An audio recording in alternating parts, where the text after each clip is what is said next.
Ladies and gentlemen, Reverend Al Sharpton.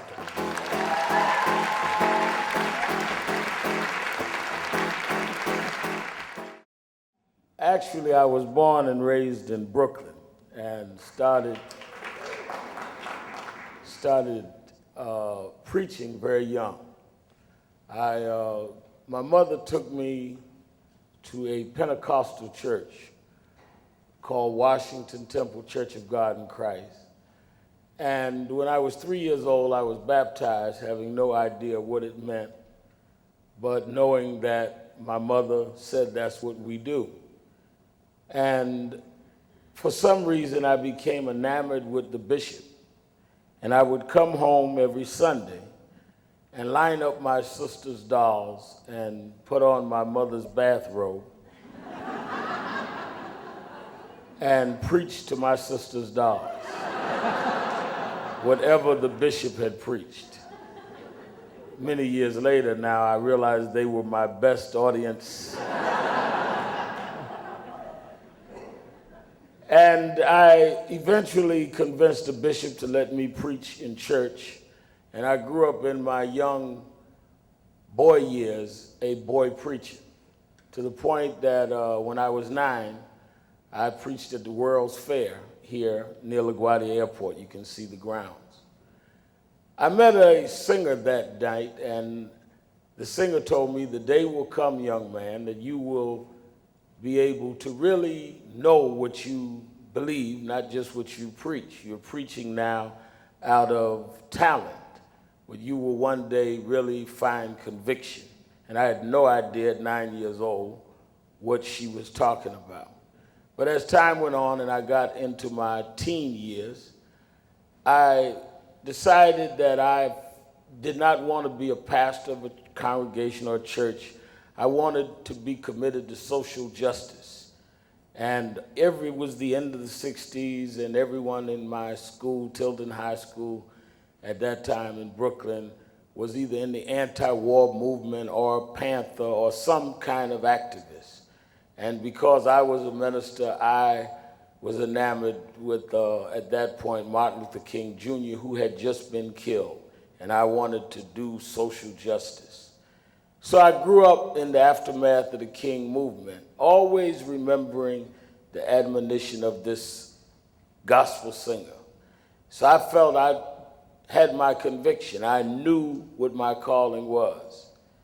And years went by, and I became known for social justice work. We're in January now of 1991. I'm in my mid-30s. A young man had been killed in the Bensonhurst section of Brooklyn in a racial murder. His name, Yusuf Hawkins. Killed because at that time, some felt that if you had a certain skin color, you shouldn't be in their neighborhood. His father called me. I responded, and we went for weeks and marched through the streets of Bensonhurst, blacks and whites and Asians and Latinos, demanding justice for Yusuf Hawkins. And it brought a lot of national attention, and it brought a lot of response. It also brought some hate. People would stand on the side and call us names and throw watermelons. But that was the idea, to bring out, as King had done in the 60s, this ugliness that we needed to heal. It was a Saturday morning in January of 91, and I was riding to the march. And as we pulled up to get out of the car, police around us, about 500 protesters lining up, police barricading those that were going to taunt us. I got out of the car. I was a little heavier then, had on a lot heavier then, looking like my brother more.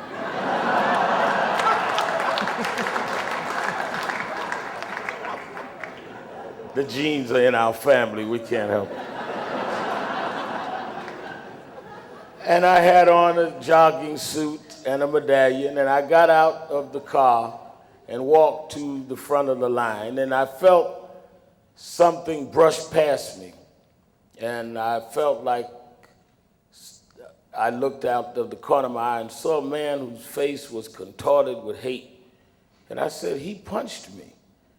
And I looked down, and before I realized it, there was a knife sticking out of my chest. Instinctively, I grabbed the knife, and when I grabbed the knife, the cold air hit the womb, and I went down to my knees, and people started screaming.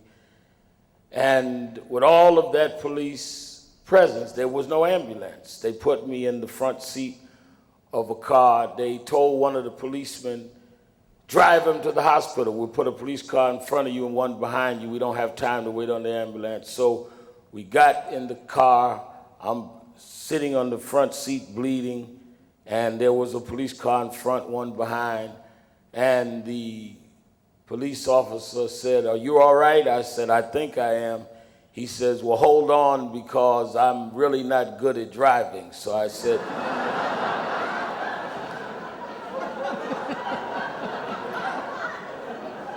that's very encouraging.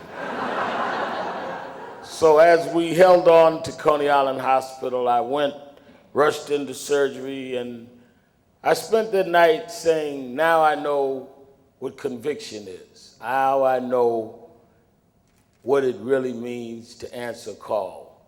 Because I had no doubt, even though I had two young daughters, one is with me tonight, that I was not going to stop in social justice. And no matter what happened, if they told me my lungs were punctured or whatever, I was going to keep fighting. Now I knew what this gospel singer was saying to me when I was 9 years old.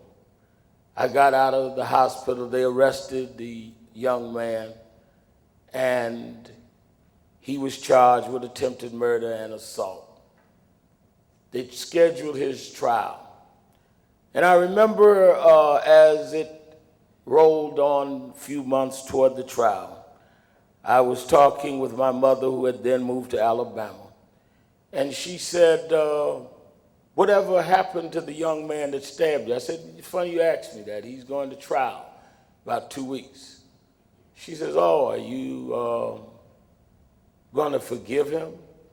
I said, forgive him? He tried to kill me.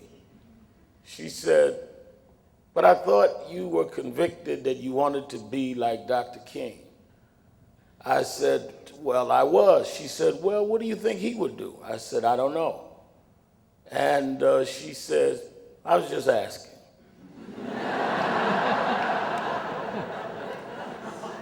So I began researching, and I found out in 58, 59, Dr. King had been stabbed by a black woman in Harlem who was deranged, and he forgave her. And I knew then that the real calling was not the drama of being stabbed and surviving. The real drama is what you do when the drama is over and the reactions are all settled. And I got up early that morning and went to the courthouse and asked the judge to pardon my attempted killer. And I wanted to forgive him because I had come to that same courthouse on behalf of so many that was my color and my kind, that also were guilty of crimes, and I asked for leniency for them, and I wanted leniency for him. The judge said it was very noble of me, but he had to pay for his deeds, and he sentenced him to jail for 9 years. And I felt content that I had done my duty and was closer to where I should be. I went on about my business and some other cases, some other causes. But one day, to my surprise, I got a letter from the young man. His name was Michael Riccardi. And he said that he wanted to write me to thank me, not only because I asked for leniency, I guess because he didn't get it, he couldn't really thank me. He wanted to thank me because he said that he came from a troubled home. His father was an alcoholic. He was a drunk. He says, but I'm not making excuses. He says, but it occurred to me sitting here in jail that no one ever stood up and spoke for me in my life until you walked in court and spoke for me. And I wanted to thank you for being the first person to speak for me in life and to encourage you to always speak up for people that no one would speak up for. I read the letter, put it away, took it out a couple of days later, read it again, And I wrote back to him, and we began exchanging several letters. After a couple of months, I decided that I would go and visit him in jail. And I think the most difficult thing I ever did was to go to the jail to sit and cross the table from a man that tried to take my life. And even with all of the bombast and all of the flamboyance that me and my brother are known for, I trembled a little walking in that day to the visitors' lounge in upstate New York. And when they brought him down and we sat there and talked, and I tried to adjust to it, he finally, when our visit was over, said to me, "I thank you because I needed this to pick up when I get out of here with life, that you came and forgave me." And I told him I really didn't come for you. I came for me. I had to find whether I was convicted or just talented. And you never will know until you're faced with something that you don't control and that is not scripted. I told him I learned the lesson because of you. You can't pass a test you never take. And sometimes those that bring you to the point of death will help you discover the point of life. I shook his hand. I walked away, convicted. He was the last person that it mattered to me what he thought of me. I knew now what I thought of myself. And the remaining days, I've tried to know that conviction and speaking for those that had no one to speak for, even if it's those that try to harm you, is the reason I was here. And I wanted to help others find out the reason they were here. And that is my embracing the sacred, what is sacred to me. The pursuit of justice by first being just with myself and just with others. And now I wanted to share that with you, something I've never shared before, even with my brother. Thank you.